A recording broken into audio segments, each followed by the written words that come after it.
God is good all the time. Hindi pa yata kayo kumain ng ensaymada. Hindi sumasagot yung iba. Wala yatang energy. Ulitin po natin. God is good All the time. all the time. God is good. Luma na po yan. Ano po ang bago? Pag sinabi pong God is good, ang tamang sagot dapat ay sobra-sobra. Because God's goodness is so abundant, so rich. God is so generous to us. Pag nagbibigay ang Diyos, pag tumutulong ang Diyos, ang kabutihan ng Diyos, hindi tinitipid. Hindi niya tinitipid. Kaya nga, alam natin na ito ay siksik, liglig, umaapaw, sobra-sobra. Amen? Amen. Tandaan niyo po yun. Pag kayo po ay dumadaan sa mga takot, mga pag-aalala, sa bigat ng hamon ng buhay, let it be your mantra, let it be your prayer. You say, God is good, sobra-sobra. Amen? Amen. Subukan nga po natin ulit. God is good. Sobra-sobra. Sobra-sobra. God is good. Paano nyo daw po alam na ang Panginoon, ang Diyos, sobra-sobra ang kanyang pagmamahal at kabutihan sa iyo? What is the sign that God has truly blessed you, that God has truly been good to you? Ito po ang palatandahan. Tandaan nyo. Pag daw tumataba ka. Bakit po? Kasi tandaan nyo po, ano po ang tawag natin sa Diyos? Diba? Ang tawag natin sa Diyos, sa Tagalog, hindi lang Diyos. May kapal. Hindi po makapal, ha? May kapal. Look at that word. May kapal. Ibig sabihin, may laman. Yun yung ibig sabihin talaga ng grasya. Pag humihingi ka ng grasya sa Diyos, humihingi ka ng bibigay niya. Hindi lang ere yan. Hindi po ba? Kaya nga po, wag po kayong ma-depress pag tumataba kayo. Dapat nga masaya ka. Kasi pag pumapayat ka, anong ibig sabihin? Dalawa lang, hindi po ba? May sakit ka o may problema ka. Amen? O, tignan niyo po yung mga katabi niyo. Ilan po mga bilbil niyan? Mabibilang mo ba ilan yung mga baba niya? Pag medyo chubby po at mataba yung katabi niyo, sabihan niyo, God is good. Amen? O pag malaki naman po ang tiyan, anong sasabihin niyo sa kanya? Ito po ha? Full of grace. Sabihin mo. Ha? Eh di ba si Mama Mary, lumaki ang tiyan. O, sino po ba yung nandoon kung hindi ang ating Panginoon? Kaya, huwag niyo pong ikakahiya yung malaki niyo ding tiyan. Sabihin mo, I am full of grace. Amen? Amen. My dear friends, always smile. Always smile.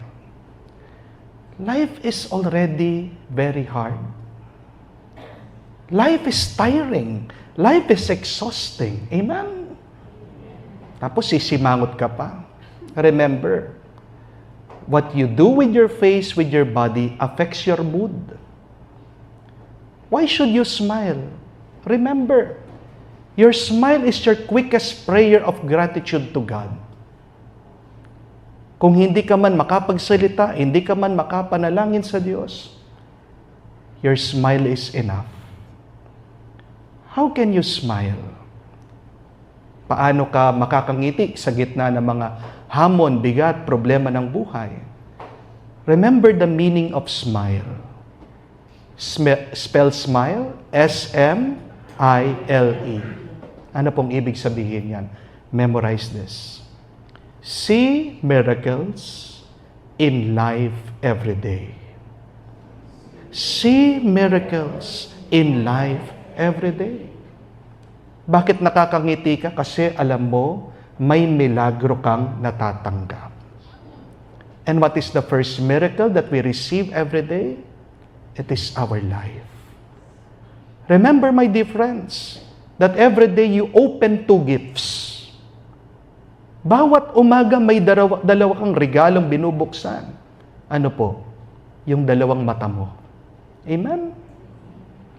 Stop using your eyes comparing yourself with others. Because envy is the thief of joy. I will repeat that. Envy is the thief of joy. Focus on yourself. Focus on your relationship with your family. Focus on your work. Focus, most especially, on your relationship with God. This is the reason why we are here in this Lenten recollection, so that we can gather ourselves once again. Ang hirap po ng buhay na sabog ka eh. Hindi po ba? When you are separated, when you're scattered all over, you are weak. Tandaan niyo po yun. Gusto mong lumakas? You have to take a step back. You need to breathe again. You need to gather yourself again. This is the reason for our recollection. So that after this session, we can go back to our responsibilities, to our work, to our relationship, with our life, with full of strength and joy in our hearts. Amen? I invite you po to please stand. Let us begin this recollection through the reading of the Holy Gospel. In the name of the Father, the Son, the Holy Spirit. The Lord be with you. And with your spirit. A reading from the Holy Gospel according to Saint Luke. Glory to you, Lord. Jesus, full of the Spirit, returned from the Jordan and was led by the Spirit in the desert, where for 40 days he was tempted by the devil. He ate nothing during those days, and at the end of them, he was hungry. The devil said to him, "If you are the Son of God, tell this stone to become bread." Jesus answered, "It is written, man does not live on bread alone." The devil led him up to a high place and showed him in an instant all the kingdoms of the world. And he said to him, "I will give you all their authority and splendor, for it has been given to me, and I can give it to anyone I want to. So if you worship me, it will all be yours." Jesus answered, "It is written, worship the Lord your God and serve him only." The devil led him to Jerusalem and had him stand on the highest point of the temple. "If you are the Son of God," he said, "throw yourself down from here. For it is written, he will command his angels concerning you to guard you carefully. They will lift you up in their hands, so that you will not strike your foot against a stone." Jesus answered, "It says, do not put the Lord your God to the test." When the devil had finished all his tempting, he left him until an opportune time. My dear friends, the good news of our salvation. Praise you, Lord Jesus Christ.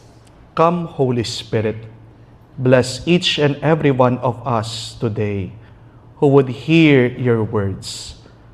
Open our minds, open our ears, open our hearts to your will, so that in receiving your word, it may give us more strength and new life. And as we follow your will, may we receive new joy. All of this we ask through Christ our Lord. Amen. Please be seated. The title of my Lenten recollection is winning the spiritual battle. Sa Tagalog po, paano ba manalo sa masama? My dear friends, we have to remember this, that as persons, as human beings, we are both flesh and spirit. Ang tao, dalawa ang kanyang sangkap. Siya'y tao dahil meron siyang katawan, meron siyang espiritu. Hindi ka mabubuhay kung puro ka lang katawan o laman. Pag puro ka espiritu, hindi ka rin tao. Multo ka. Hindi po ba? Para masabi mo, yan, tao, dapat yung dalawa nagkakaisa. Hindi po ba? Pero madalas, itong dalawa naglalaban. The question is, how can we win against the evil one, which is the bad spirit? We have to accept this reality, that as long as we are alive, the evil one will tempt us. Hindi tayo titigilan, hindi tayo tatantanan ng demonyo, ng masama. Meron pong isang kwento tungkol po sa isang ama, isang tatay, matanda, nakahimlay sa kama ng kanyang kamatayan, naghihingalo. Habang nandoon po yung kanyang mga anak, nakapaikot sa kanya, pinapalakas siya dahil itong ama, very uneasy. Talagang nagdurusa po siya. Sinasabi niya, ayaw ko na. Sabi po, ito po mga anak, hinahawakan yung kamay niya. Sabi, tay, huwag ka susuko, nandito kami. Ito pong tatay, sabi niya, ayaw ko na. Ito pong anak, alam po niya na paborito niya, lechon. Sabi, tay, huwag ka susuko, bibili ka namin ng lechon. Sabi po ng matanda, ayaw ko na. Sabi, mahilig din pong umiinom yung matanda. Kaya sabi po nung anak, tay, ibibili ka namin ng Red Horse, yung paborito mo. Sabi po ng matanda, ayaw ko na. Sabi, alam po nila, pilyo yung matanda. Kaya sabi, tay, kukuha ka namin ng sexing babae. Sabi po ng matanda, susubukan ko. Sabi, mga kapatid, kahit na matanda ka na, may pakiramdam ka pa rin. Amen? Wala pong bata matanda sa tukso. Walang nag-aral o hindi nag-aral sa demonyo. Walang mayaman o mahirap sa masama. Lahat tayo tutuksuhin at tutuksuhin. At yan yung struggle, pakikipagbuno, pakikilaban natin habang tayo ay nabubuhay. As long as you have a body, as long as you have feelings, as long as you have a mind, the evil one will try to get you. Tutuksuhin at tutuksuhin ka ng demonyo. And where does this temptation happen? In the unseen realm. Remember that. Dun sa hindi natin nakikita. There is this beautiful story also about a dog, isa pong aso. Isang gabi, napadpad po ang aso dito po sa perya. At nakakita po siya ng isang bahay, a fun house. Pinasukan niya.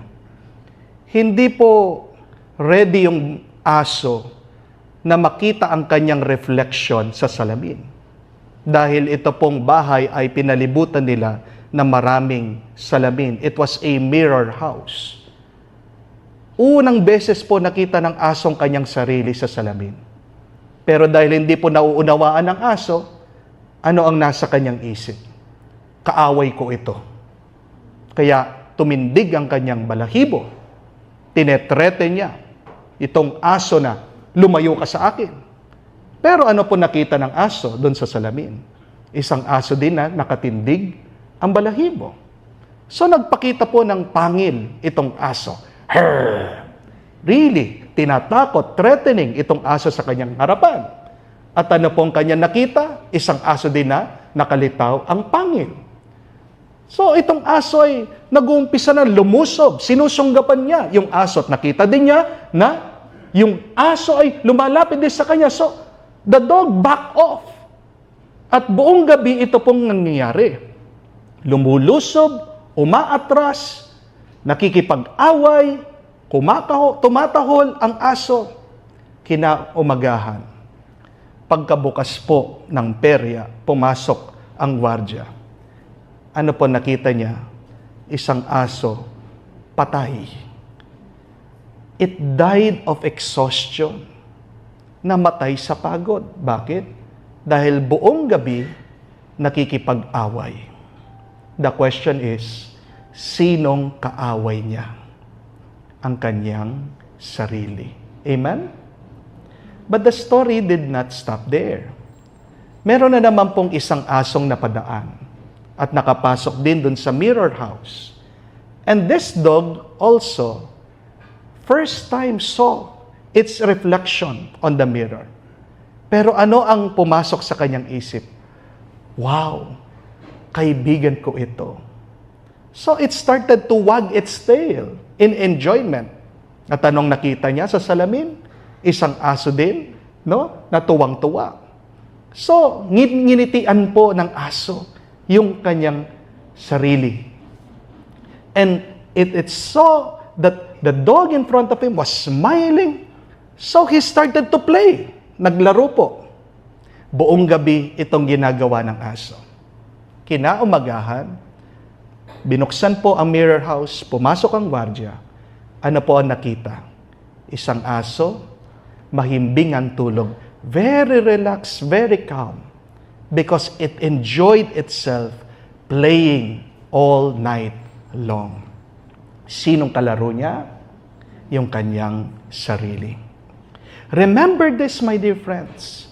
Your world is your mirror. Other people are your mirror. Your experiences, what is happening to you, is just your mirror. Pero saan nangyayari lahat ito? Hindi sa labas, kung hindi sa loob. Amen? Kaya nga sinasabi sa atin ng Panginoon palagi, suriin nyo ang inyong mga puso. Pag marumi ang iyong puso, kahit na maganda ang iyong karanasan, magiging masama yan. Amen? Nothing good will come out of you if in the beginning there is something bad within you. Amen? Kumuha po kayo ng orange. Hatiin niyo po. Pisilin niyo, crush that orange. Ano po ang lalabas doon sa orange? Ano po ang juice?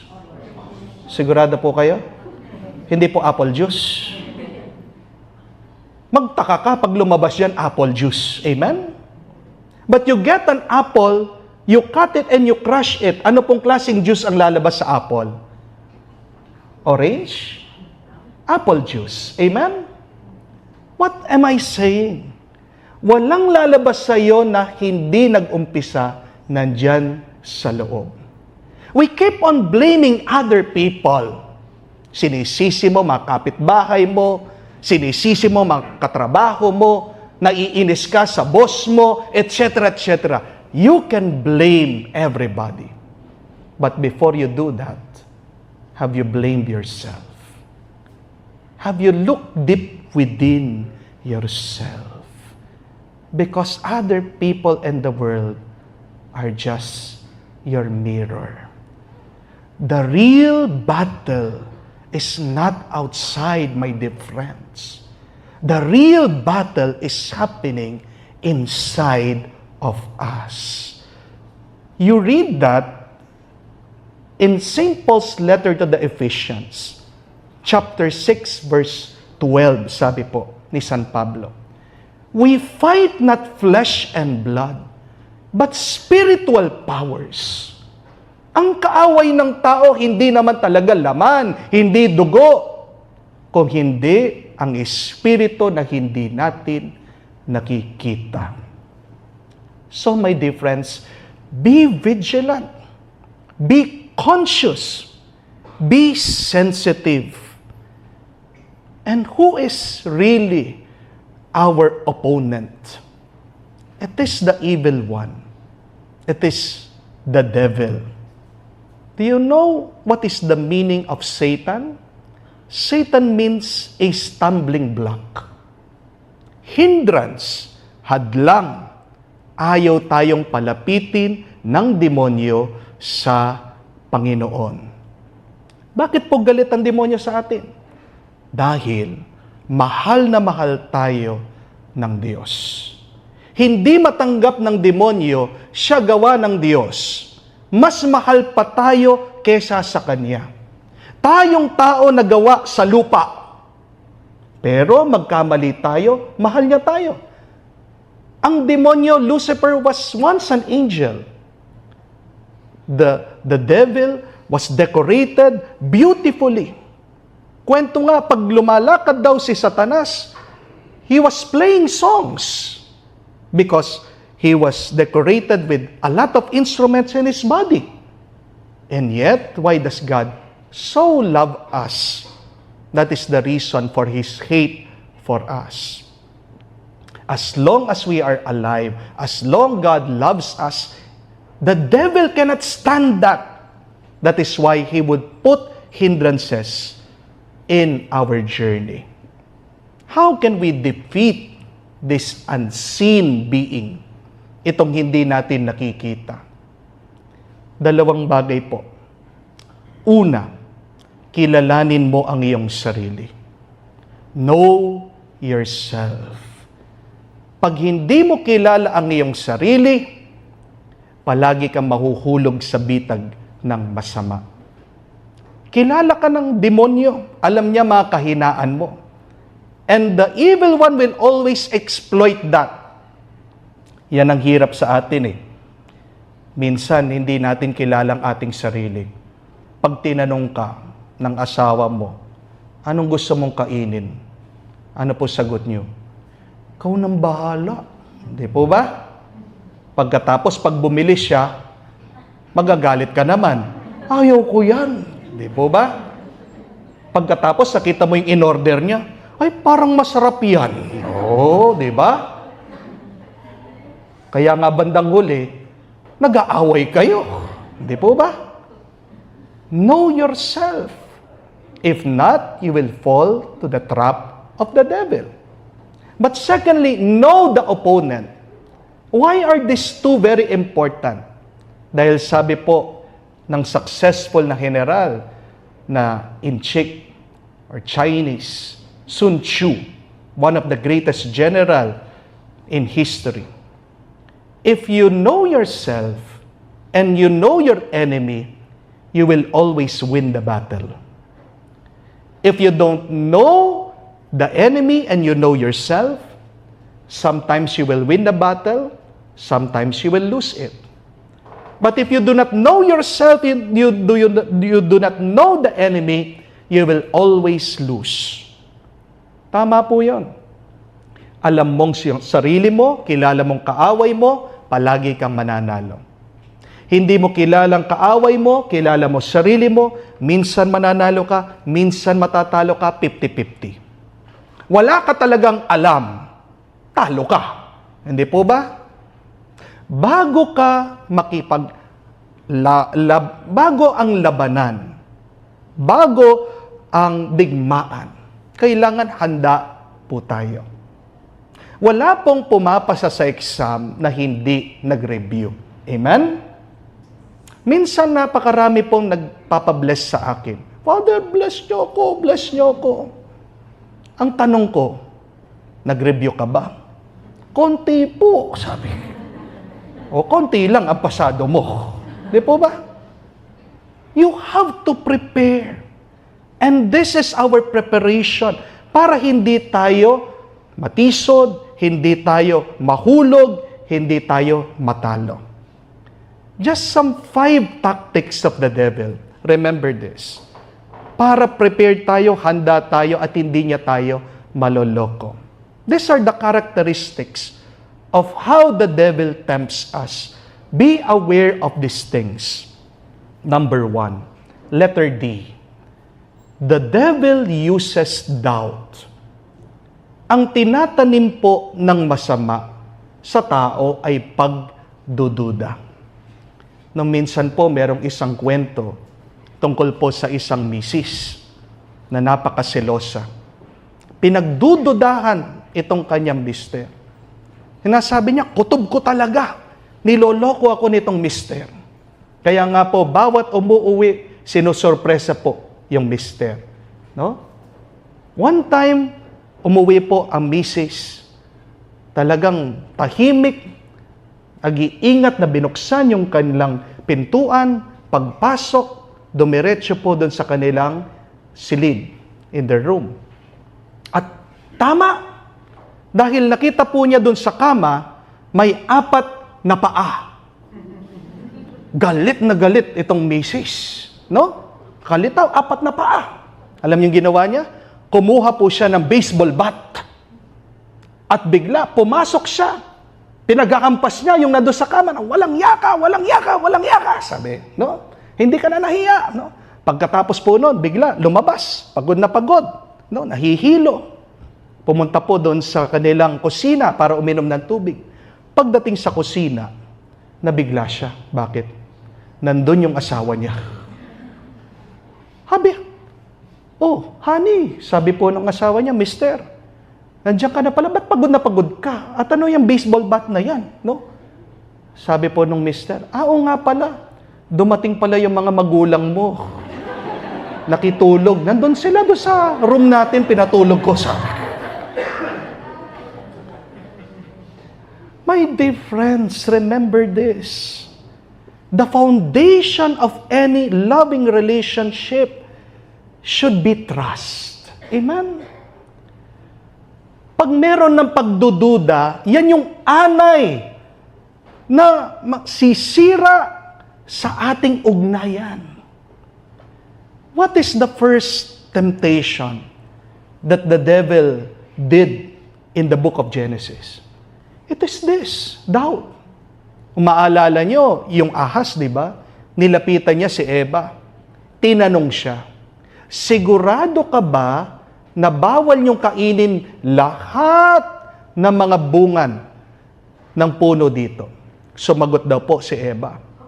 Sabi ng Diyos, pwede namin kainin lahat ng bunga, pwera lang ito, bunga ng puno ng masama at mabuti. Kung hindi, mamamatay daw kami.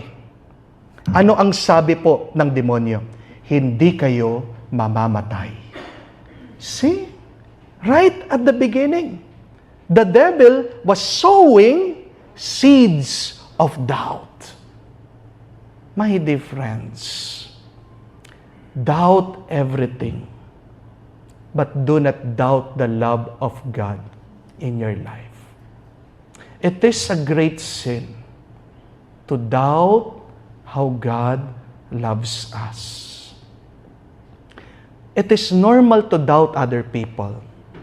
Hindi mo alam kung mapagkakatiwalaan mo yan, kung lolokohin ka niya, kung tutulungan ka ba niya talaga.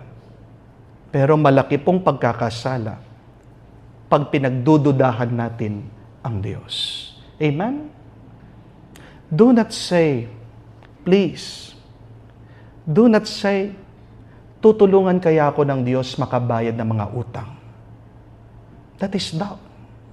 Do not say, tutulungan kaya ako ng Diyos na gumaling. Papagalingin kaya ng Diyos itong aking minamahal. That is doubt. Tutulungan kaya ako ng Diyos na magbago. Itong aking asawa, napakatigas ang ulo. Itong aking mga anak, napakapasaway. That is doubt. Doubt everything. But do not doubt the love of God. Because God is true. Pag sinabi ng Diyos, gagawin niya. Amen? How does Jesus create miracles? Remember, it is only through a simple belief. Pag merong mga lumalapit kay Jesus, Lord, pagalingin mo ko. Lord, I want to see. What is the question of Jesus? Do you believe? That belief is the start of a miracle. Bakit walang milagro sa iyong buhay? Examine your trust. How trusting are you to the Lord? Yes, we may waver with our trust with other people because other people sometimes have hurt us. Hindi po ba? Pag sinaktan ka, hindi ka nababalik doon. That is normal, that is understandable. Pero wag na sasabihin na ikaw ay sinasaktan ng Diyos on purpose. When you experience sufferings, pains, challenges in your life, and when you are really having a hard time, God is not enjoying seeing you having a hard time. Amen? There is a purpose for your hardship. Believe everything that happens for you is for your own good, for the best of your life. Amen? One time, inanyayahan po ako na mag-bless ng patay. So, ito pong patay, nagbigti, ama. Dahil napakarami daw niya mga problema, hiniwalayan siya ng kanyang asawa, wala siyang trabaho, 3 yung kanilang mga anak. Hirap na hirap po itong tatay. So, he saw the suicide as his way out. Nagbigti po. And after po ng blessing, sinabihan ako ng pamilya, Father, pwede niyo po bang bless yung lugar kung saan nagbigti itong tatay? Pumunta po kami doon sa kwarto. Doon po niya tinali yung lubid at nagbigti. But as I was praying and blessing that place where he hung himself, may napansin po ako. Doon po sa pader, sa dingding, meron pong drawing ng bata. Siguro nagpa-practice po yung kanyang anak na mag-drawing, sumulat. At alam niyo po kung ano yung din-drawing niya? It was a cross. And at the bottom of the cross, there were the words, God is love. Nung nagbigti siya, see how God was so good to him. God was still reminding him, right in front of his face, I love you.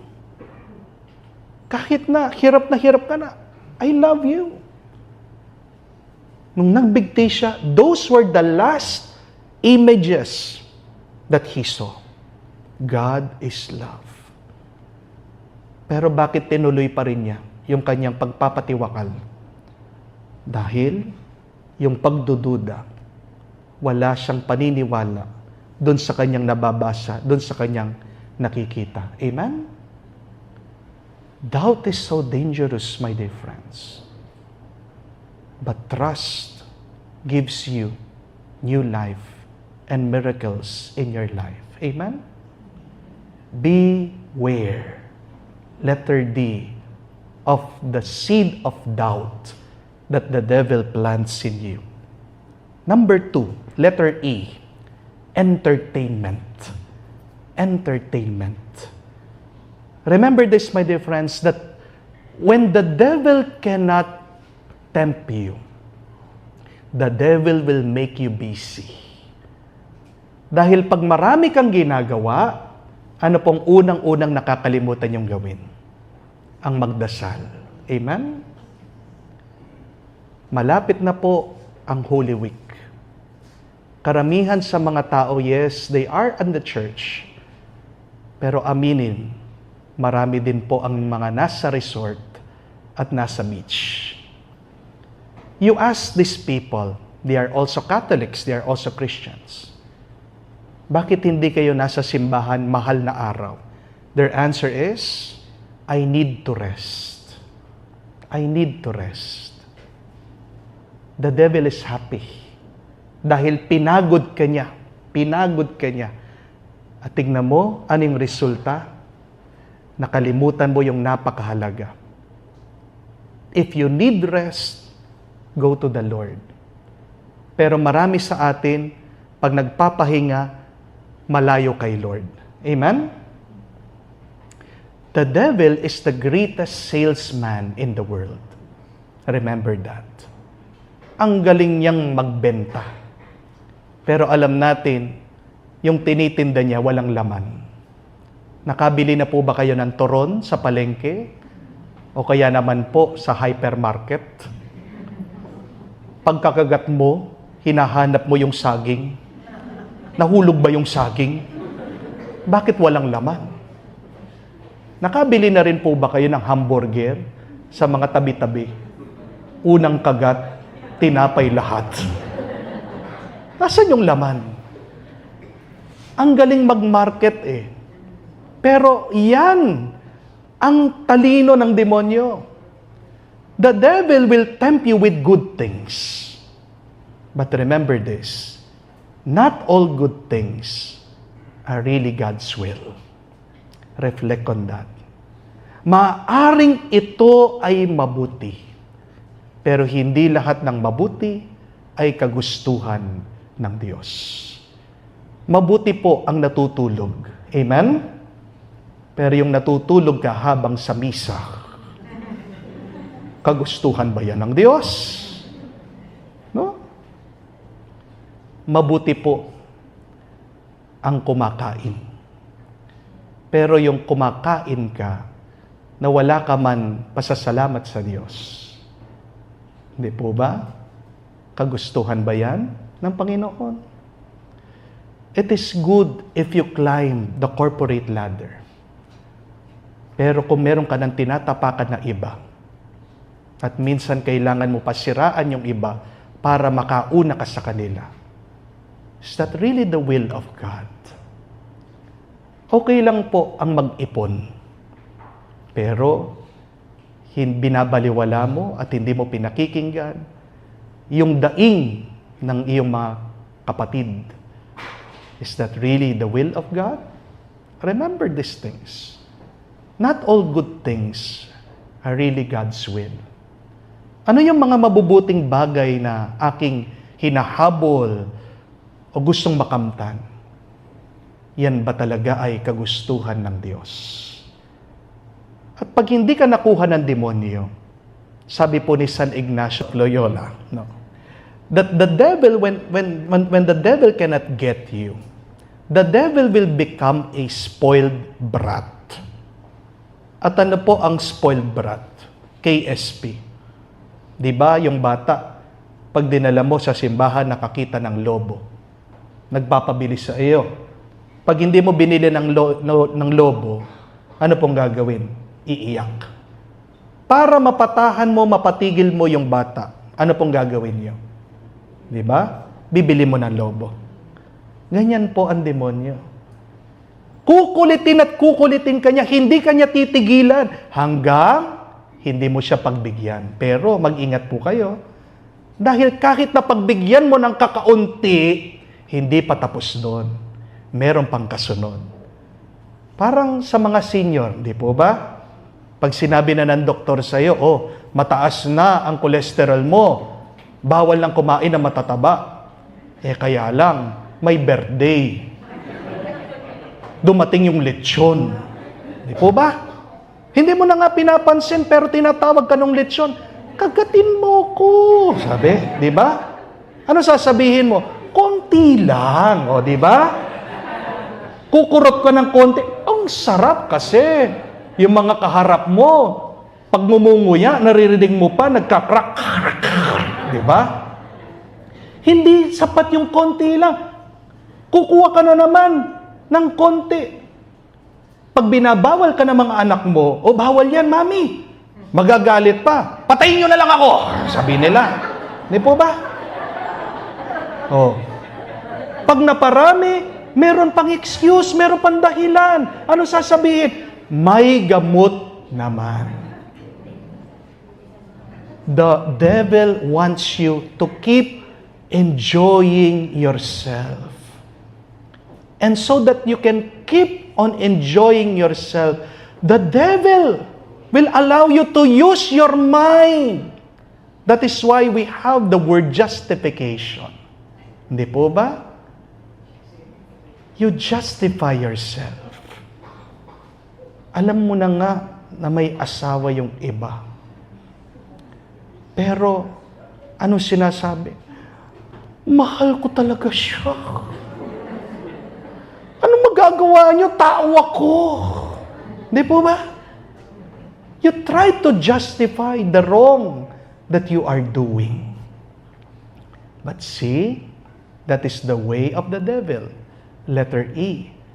He wants you to be entertained, to enjoy yourself. But again, not all good things are the will of God.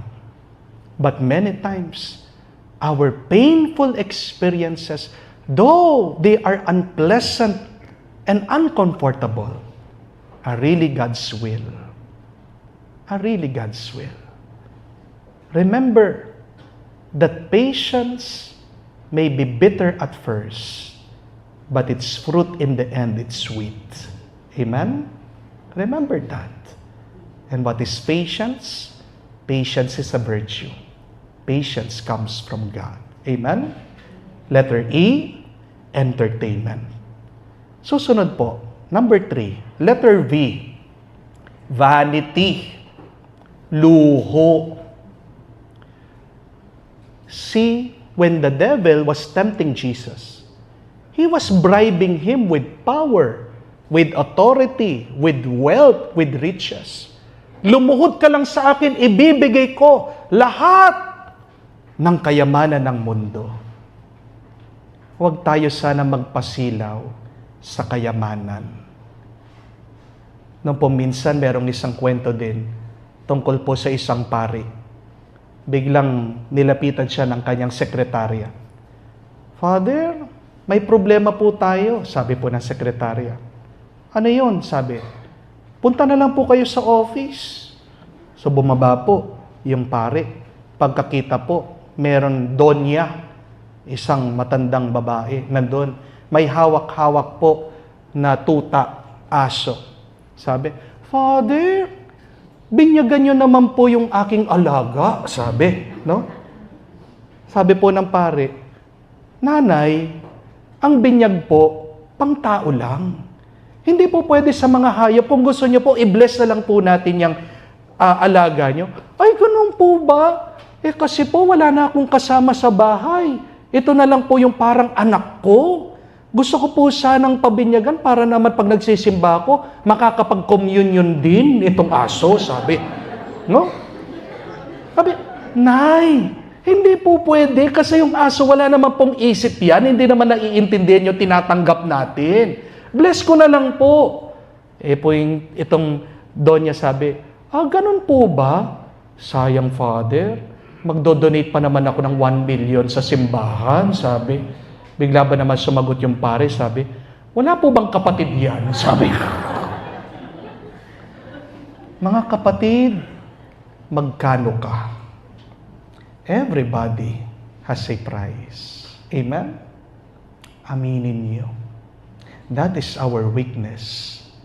For the right price, we can exchange our principles, we can sell our souls. Magkano ka? Pero tandaan niyo po, hindi nasusukat ang saya ng buhay, ang kapayapaan ng iyong buhay dahil lang marami kang pera. Hindi makukuha ang kapayapaan, ang tunay na tuwa sa pera. Huwag niyo pong kaiinggitan yung mga nakikita niyo sa internet. Palabas lang lahat yan. I tell you, as a priest, I hear a lot of confessions. I hear a lot of problems on my counseling.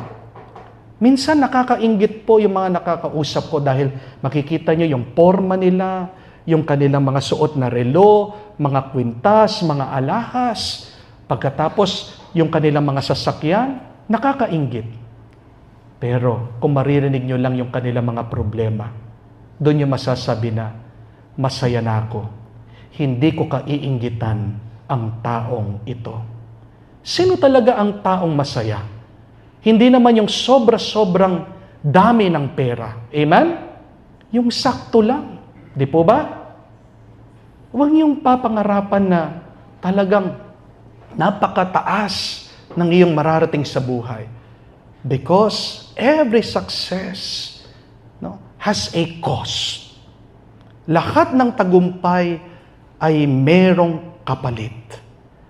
Tanong ko po sa inyo, sino pong mas masaya? Yung tao na nagre-renta ng swimming pool o yung tao na may-ari ng swimming pool? Yung tao na nagrenta ng swimming pool, nagbayad lang ng 100, pero pag nakita mo, nag-swimming, tuwang-tuwa, buong araw, nagdoon po siya sa swimming pool. Kahit na nangitim na doon sa tirik ng araw, hindi po tumitigil sa kanyang pagsiswimming. Pero yung tao, yung mayaman na may-ari swimming pool, tanongin niyo siya, ilang beses siya nagsiswimming? Di ba napakadalang lang? Bakit? Kasi kailangan niya kumayod, magtrabaho, mag-check. No? Sino talagang masaya? Hindi yung sobra-sobra, kung hindi yung sakto lang. Huwag kayong magpalinlang sa demonyo. Dahil ang pinapakita lang sa iyo, yung panlabas lang. Pero tanong mo, ano kaya yung nangyayari sa loob? Yan yung nangyayari sa kultura natin ngayon. Dahil sa internet, hindi po ba?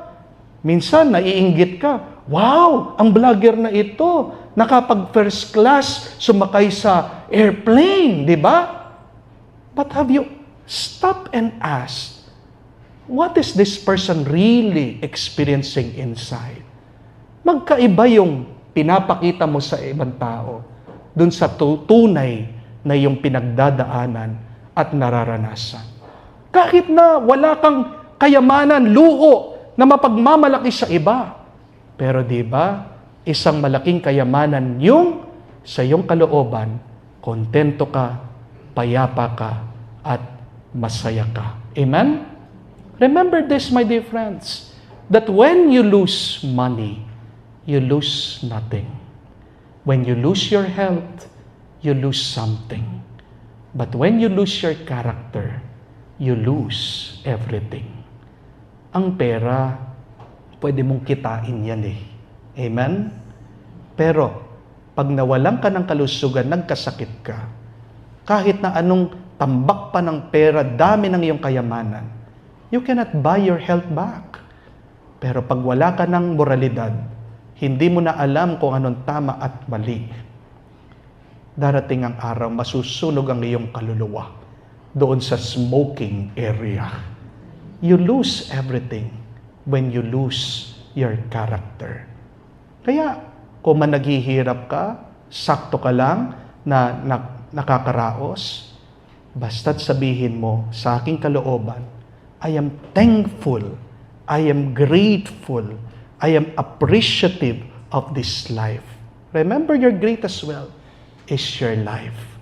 Kung ano man ang magkaroon ka sa iyong buhay, tandaan mo, bonus na lang yan. Amen? Dumating ka dito sa mundong walang dala, aalis ka din dito sa mundo na wala kang dadalhin, puwera lang ang iyong mga karanasan. Kaya nga, sikapin mo na magkaroon ka ng magaganda at mabubuting karanasan. Amen? Your greatest wealth is your experience. Letter V, huwag magpaloko. Vanity. Iwasan ang luho. Number 4, letter I, ignorance. Kamangmangan o pagmamaang-maangan. Na po minsan, inanyayahan po ako sa birthday. At nung pinaupo na po ako sa lamesa, ang handa po nung nagbo-birthday, sisig. My favorite dahil po kapangpangan ako. Halos maubos ko na po yung dun sa plato na hinanda nila. Pero habang patapos na po akong kumain, biglang lumabas yung maliit na bata na nagbo-birthday. Naririnig ko po, may tinatawag, sabi, Whitey! Whitey! Sabi, napatigil po ako sa pagkain. Sino si Whitey? Sabi ko. Bakit hinahanap? Sino Whitey? No. Pagkatapos lumabas po yung nanay, niyakap yung anak. Sabi, Nak, pasensya na ha. birthday mo, wala tayong pera. Nakita ko si Whitey. Ayan, ginawa ko sisig, sabi niya. Kain na ako ng kain, aso pala to, sabi ko. Pero tingnan niyo po, no? Nung wala akong kaalam-alam, talagang sarap na sarap ako sa pagkain. Pero nung nalaman ko, doon ka na lang masusuka. Di ba ganyan ang masama? Binubulag tayo, nililito tayo ng masama. The devil will confuse us of what is right and wrong so that you can always make a mistake. Bakit sa tingin niyo po, ang dami mga tao ang naninigarilyo pa hanggang ngayon? Makikita mo naman doon sa pakete, smoking kills. Di po ba? Pagkatapos, yung larawan pa ng tao talagang naghihingal. Ganun na yung itsura niya. No? Pero wala pakialam. Bakit? Because they choose to ignore the warning. Amen? No? Bakit meron nga mga tao na naninira ng may pamilya? Alam na may pamilya. Because they choose to ignore the family. Ang mahalaga ako, masaya kami, no? Wala akong pakialam sa inyo, basta't ako, nagmamahal ako sa kanya. Di ba? No? Mga kapatid, magkakamali ka ng pagpili kung ignorante ka o mangmang ka sa tama at mali. Tanong ko na lang po sa inyo, alam niyo po ba ang 10 utos ng Diyos? O, tahimik kayo. Ha? Magkwi-quiz tayo ngayon. Hindi niyo po alam. Ha? O, ito na lang po. Sige, ha? No? Ano po ang 6th commandment? Patay. Ha? O, para madali, kahit ito lang po ma-memorize nyo. 6th commandment, para madaling ma-memorize, it is the 6th commandment. Thou shall not commit adultery. No? O, tingnan niyo po, 10 na lang na utos, sa kalimutan pa natin. Di ba? No? Kaya nga, palagi ka nagkakamali. You have to have knowledge of what is right and wrong. Habang ikaw ay mangmang, ikaw ay hindi makakapili ng tama. At kung minsan alam mo na yung tama, kung pinipili mo pa rin maging mangmang, ikaw ay matutukso at matutukso ng masama. Remember this is very important.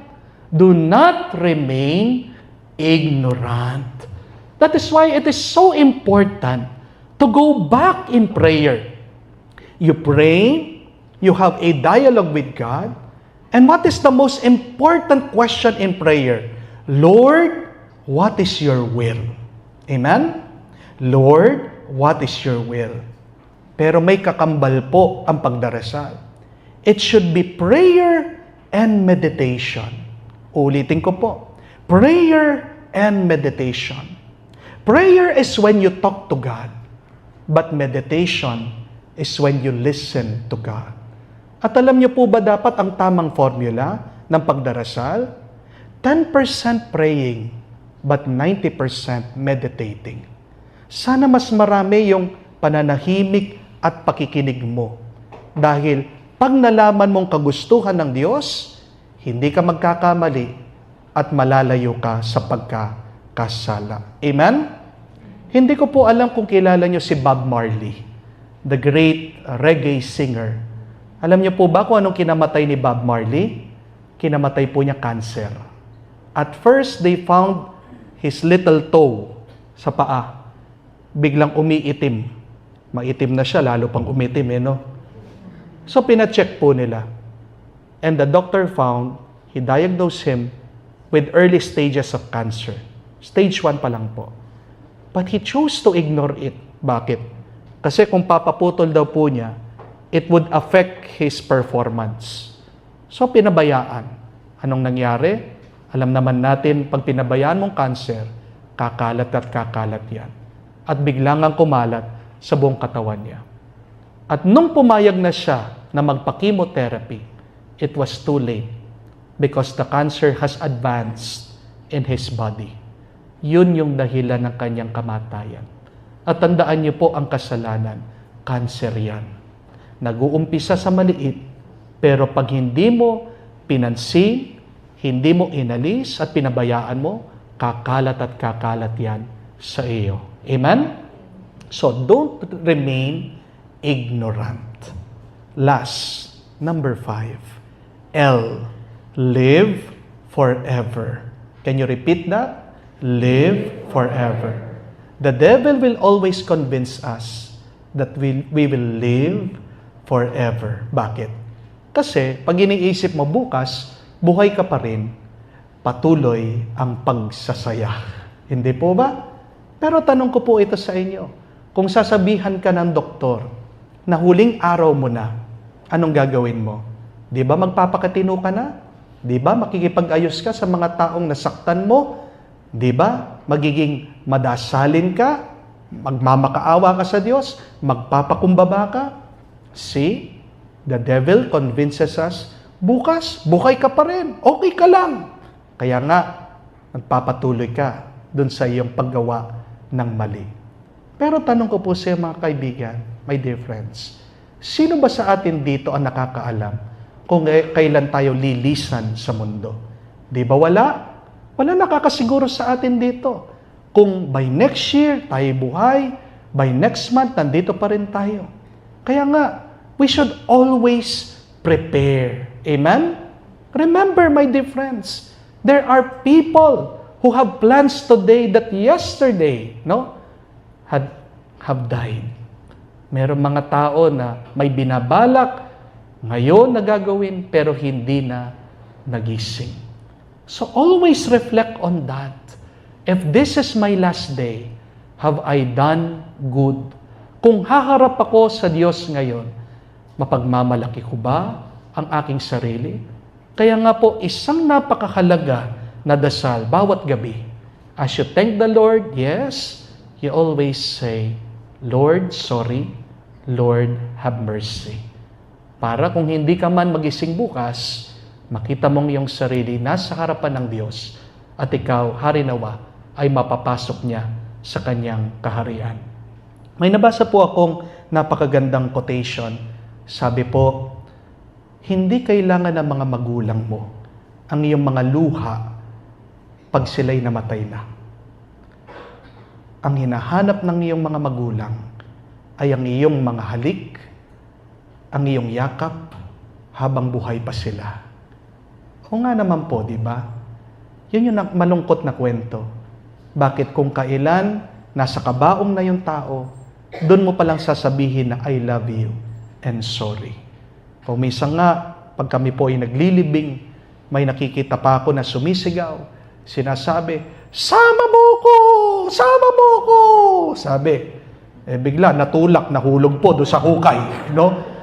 Narinig mo yung tao, no? Alisin niyo ako! Alisin niyo ako! Kala ko ba, sama mo ako, di ba? No? Kapatid, kailan ka mag-uumpisang gumawa ng mabuti? Pag malapit ka ng mamatay? Habang buhay ka pa. This is always the right time to do good and to follow the will of the Lord. Do not believe that you will live forever. Our life is short and death is certain. So, kung ano man yung mabuti na magagawa mo, huwag mo nang ipagpaliban. Because the good things that we can do has an expiration date. It has a short shelf life. Do not believe that you will live forever. So, balikan niyo po yung mga katangian ng tukso ng demonyo. 5 po yan. Letter D, doubt. Letter E, entertainment. Letter V, vanity. Letter I, ignorance. Letter L, live forever. What does that spell? It spells devil. Devil. So, kilala nyo na ang demonyo. Kung nakikita nyo na, nararamdaman nyo na itong ginagawa ng demonyo, harinawa makaiwas kayo. Pero isang panghatak para po tuluyan na tayo'y makaalis sa kanyang tukso, always remember God's love. Do you believe that God loves you? Dahil ang taong hindi naniniwala sa pagmamahal ng Diyos ay ang taong makakagawa ng mali at pipiliin ang pagkakasala. May confession lang po ako sa inyo. Okay lang po ba? Sige po. Huwag niyo po akong mamarites, ha? Marami po sa aking mga teacher, guro, hindi makapaniwala na ako po ay nagpari. Dahil tanungin niyo man po ang aking kapatid, I was a problem child then. No? Kuya po ako ni Joris. Nung pong ako ay grade 1, ako po ay bully. At hindi ko po ba alam bakit minsan pinapasukan ko yung CR ng mga kaklase kong babae. No? Tanungin niyo man po ang aking tatay. Lahat ng aking mga grades ay line of 7. Palakol. So, naalala ko po noon na hindi ako gumagawa ng mga assignment ko. I just let my mother do my homework, my project, dahil stage mother po ang aking nanay. Kahit napasaway ako, ayaw naman po niya na ako po ay bumagsak ng tuluyan.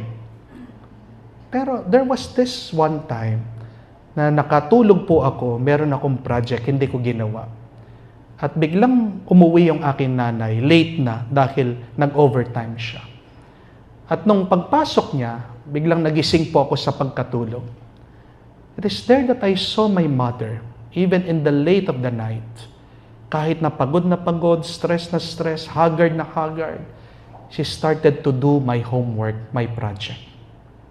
And it was first time that I felt remorse. Nakonsensya po ako. And I felt na ako yung nagiging dahilan. Kaya itong taong ito na mahal ko din ay nasasaktan.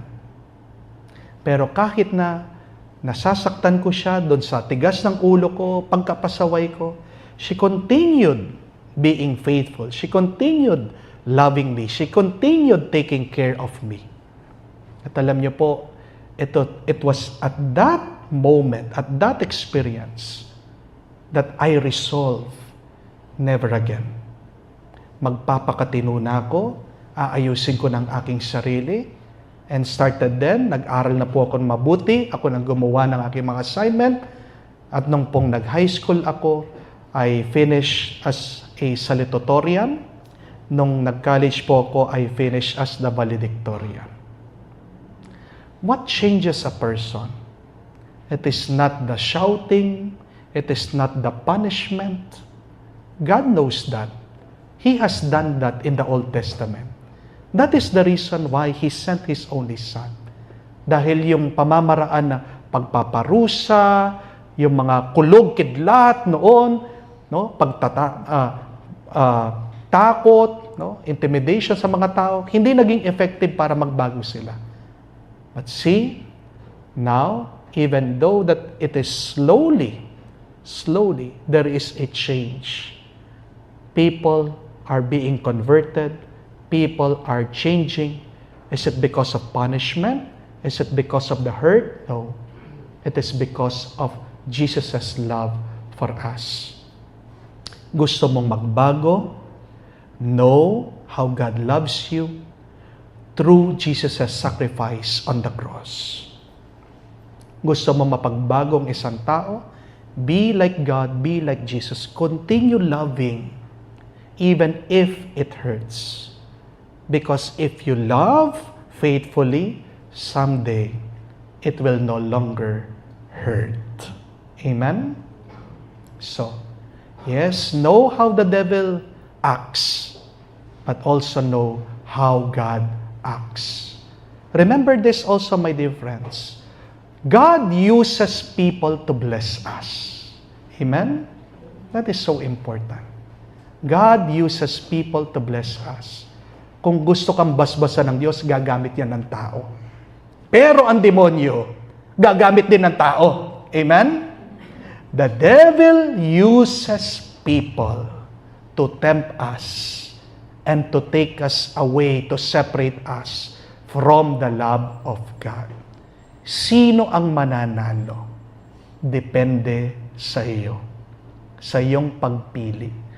At ang pagpili, hindi lang po minsan, araw-araw dapat yan. Amen? Huling kwento na lang po, bago po tayo magtapos sa ating recollection. One time, there was this story of a young girl, estudyante, umuwi sa bahay, may dala pong pregnancy test. Pumasok siya sa kanilang banyo, ginamit ang pregnancy test. Ano ang kanyang nakita? Buntis siya. Kaya biglang umiyak ito pong dalaga. Narinig siya ng kanyang ina, pumasok ang ina doon sa banyo, nakita ang pregnancy test, positive, buntis ang bata. Kaya galit na galit po si nanay. Sinermonan, sabi, napakawalang hiya mo, hindi ka na nahiya sa amin, hindi ka pa naman tapos, nabuntis ka na nga. Anong gagawin natin ngayon? Tinawagan po yung tatay, umuwi ka, yung anak mo, buntis. Umuwi po yung tatay, sinermonan din yung anak, sabi, sinong gumawa nito sa'yo? Sabihin mo, mananagot siya. Tawagin mo siya, tawagin mo siya. Kinuha po ng bata yung kanyang cellphone, tumawag. At pagkaraan po ng ilang saglit, bigla-bigla, merong isang sasakyan, magarang sasakyan, ang nagpark sa harap ng kanilang bahay. At biglang lumabas, isa pong matandang lalaki, senior citizen na. Pumasok po ang matanda doon po sa bahay nila at pagkatapos nagpakilala, sabi niya, paumanhin po, ako po nakabuntis sa inyong anak. Hindi ko po sinasadya, pero ang nangyari ay nangyari na. Huwag kayong mag-alala, sabi po na matanda, na mayaman. Pananagutan ko siya. Ito pong pangako ko. Pag ang kanyang naging anak ay babae, bibigyan ko po siya ng isang factory at 100 million pesos. Yan pong pangako ko. Kung ang kanyang magiging anak naman ay lalaki, bibigay ko sa kanya 4 na factory at 400 million pesos. Ang dahilan kaya nabuntis ko siya ay dahil wala akong anak na lalaki at naghahanap ako magpapatuloy ng aking apelido, ng aking lahi. Sabi po na matanda. Pero, pag ang kanyang magiging anak ay kambal, hahatiin ko ang aking mga ari-arian, tigdadalawa silang factory, at tigto 200 million pesos ang ipapamana ko sa mga kambal. Ito lang po ang aking problema. Ano kayang gagawin ko kung malaglag ang bata at hindi na po magtutuloy ang kanyang pagbubuntis? Ito pong tatay ng bata, ng dalaga, nilapitan po ang matanda, niyakap po siya at sabi, pag nalaglag po ang bata, gumawa kayo muli. Sabi niya. Try again. My dear friends, at the end of the gospel that I have read, have you noticed that after Jesus defeated every temptation of the devil went away only to return at an opportune time. Sa Tagalog, sabi niya, umalis ang demonyo, pansamantala. Ibig sabihin, babalik at babalik siya. Mga kapatid, habang buhay tayo, maraming pagkakataon na babalik at babalik ang masama para tayo ay matukso niya, para tayo ay makuha niya, para tayo ay matalo niya. But hopefully, by knowing Him, His tricks, you can become a lot smarter, wiser, and prepared. And always reflect on how God loves you, so that this love of the Lord will keep you away as a shield from the evil one.